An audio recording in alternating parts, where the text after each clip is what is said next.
Mais ils me disent que depuis la trêve, toute la circulation en Cisjordanie occupée, du nord au sud, est devenue encore plus infernale, avec des contrôles partout, avec l'amplification, la multiplication des checkpoints volants qui peuvent bloquer la route et sont contrôlés, ce qui est un moyen finalement d'empêcher une vie normale pour tous les Palestiniens, en obligeant la population civile à ne se préoccuper que de sa survie.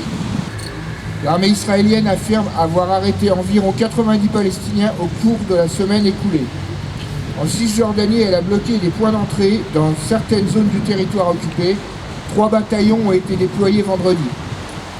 Le ministère des Affaires étrangères palestinien, par un communiqué, dénonce l'assaut du camp de réfugiés comme une manifestation de la persistance d'Israël, de la puissance occupante, non seulement dans son agression contre le peuple palestinien, mais aussi dans les exécutions extrajudiciaires, les démolitions de maisons et les déplacements forcés de Palestiniens. Bilal vient de retrouver la liberté après un an passé dans des centres de détention de l'armée israélienne. Originaire de Jabalia dans le nord de Gaza au début de la guerre, il fuit avec sa femme et ses enfants vers le sud sur ordre de l'armée israélienne. Il trouve alors refuge à Khan Younis. On est allé dans un centre d'accueil pour les déplacés, à l'hôpital du Croissant Rouge. Et finalement, l'armée a aussi encerclé Khan Younis. Au bout d'un certain temps, ils ont dit qu'ils ouvraient un passage humanitaire sécurisé afin que les civils puissent partir. Donc encore une fois, on a été obligé de partir. Et en sortant de l'hôpital, ils m'ont dit « Et toi là, le gars avec le t-shirt rouge, viens là ». Commence alors la descente aux enfers. Ils m'ont mis de côté et m'ont déshabillé. J'ai été arrêté, battu, insulté, humilié, trempé par la pluie. Il faisait hyper froid et durant les 4 mois qui ont suivi, j'ai eu les mains ligotées. Durant les 2 premiers mois, j'avais aussi les yeux bandés et tout ce temps-là, il fallait rester assis à genoux, soit sur les fesses de 5 h du matin à 23 h tous les jours. C'était une de leurs méthodes de torture. Bonjour les camarades, je vais vous lire le communiqué de la Confédération Générale du Travail pour la libération de Georges Ibrahim Abdallah, le plus vieux prisonnier politique d'Europe. Ce 20 février, la Cour d'appel de Paris devrait se prononcer pour ou contre la libération de Georges Ibrahim Abdallah. Sans remettre en cause sa libération, la Cour a reporté sa décision au 19 juin afin qu'il puisse justifier de l'indemnisation des parties civiles, en particulier les États-Unis, ce qu'il a toujours refusé de faire. La CGT condamne cette nouvelle excuse qui a pour objectif de retarder, voire d'empêcher la libération de Georges Abdallah, et craint que cette incarcération se transforme en une incarcération à perpétuité au mépris du droit.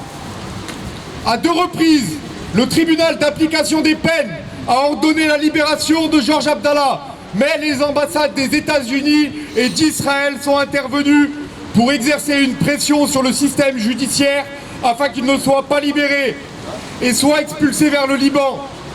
Cette ingérence a influencé la décision de la justice française qui a maintenu Abdallah en détention, bien qu'il soit éligible à la libération depuis 1999. Il demeure emprisonné, devenant ainsi le prisonnier politique le plus ancien dans une prison française. Le tribunal avait d'ailleurs souligné que sa détention était devenue disproportionnée au regard des faits commis et de la dangerosité actuelle de l'intéressé.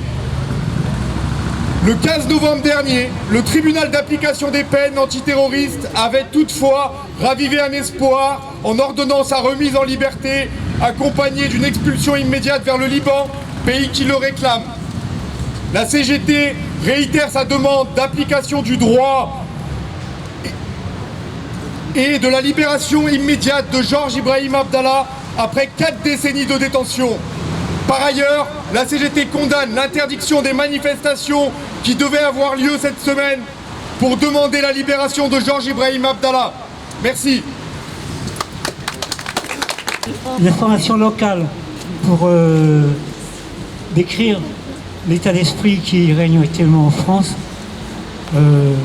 qui est un complément de ce que le camarade a dit là sur Georges Ibrahim Abdallah. C'est à Toulouse, une association qui s'appelle Palestine Vaincra a été dissoute par le Conseil d'État. Cette association a été dissoute sous le prétexte que les commentaires qui sont faits sur ces affichages électroniques ont un caractère antisémite. Donc ça a été le prétexte fait pour la dissolution de cette association. Voilà. J'avais envie de vous parler de la douce violence. Ça date d'il y a 5 ans, c'est un témoignage.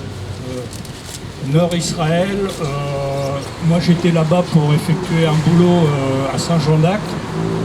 Je relevais des informations pour un producteur avant qu'il envoie une équipe, des informations au musée sur le site historique.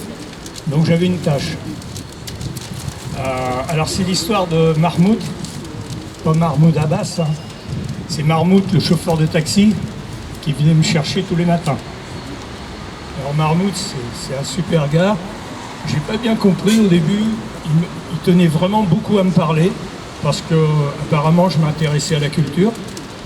Et puis moi, j'écoutais pas vraiment ce qu'il disait, parce que j'étais concentré sur ce que j'allais faire. Et au bout de 2-3 jours, je me suis dit que putain, ce qu'il me racontait, c'était vraiment très profond. Il me refaisait toute la culture de la Palestine, il me refaisait l'historique. Et moi je me suis dit, mais qu'est-ce qu'il fait là? Il va me faire payer la course le double ou quoi? Je trouvais ça bien et tous les matins il était bien à l'heure. Mais je lui dis, mais qu'est-ce que tu me dis là? Mais pourquoi tout ça? Mais c'est un vrai cours que tu me fais. Et il me dit, mais moi je suis prof d'histoire. Et éventuellement, je suis taxi. Mais je suis de plus en plus taxi et de moins en moins prof d'histoire. Parce que, disons que dans le Nord, où la population est assez mixte, entre, enfin, tous des Israéliens, mais entre Palestiniens et Juifs, le contenu des cours d'histoire, tout ça, lui il avait des grands en première terminale, le contenu était bien suivi, il y avait une fiche de poste qui était de plus en plus restrictive, à tel point que les jeunes professeurs et tout qui voulaient quoi, faire ce boulot, ils se décourageaient très vite. Et lui aussi il se décourageait, mais il restait pour que les jeunes s'en aillent pas trop. Et puis il m'a dit tu penses que les Français comprennent? Tu penses qu'ils vont comprendre ce que je veux dire? J'ai dit ouais, au moins la moitié d'entre eux, mais moi je suis pas les Français. Je ne suis pas les Français, mais je rapporterai, je n'ai pas tellement rapporté. Et là, en fait, en vous rencontrant, là, c'est comme si je le racontais 30 fois, quoi, en une seule fois, parce que vous êtes à peu près une trentaine. Et en fait, c'était doucement la culture qui s'efface, la douce violence, et il voyait que l'intérêt de sa propre culture, la difficulté, la poésie, tout ça, ça se dissolvait, lui il le vivait, lui déjà il avait un certain âge. Et je voulais dire à Mahmoud que j'ai fait le taf. Je vous rappelle que le jeudi 6 mars, au pôle de service à Aubenas, Fanny qui a participé à un voyage organisé par la Via Campesina avec différents pays, nous relatera son expérience et sa rencontre avec les agriculteurs et les paysans palestiniens. Elle y était en décembre, donc c'est tout à fait récent. Et elle a effectué ce voyage avec l'Union des fermiers palestiniens qui appartiennent également à la Via Campesina. Fanny est paysanne en Ardèche, où elle fait un élevage de moutons, ou d'agneaux, je ne sais plus, de brebis. Elle a un élevage de brebis, donc en Ardèche. Et elle sera parmi nous le 6 mars à 20h, au pôle de service.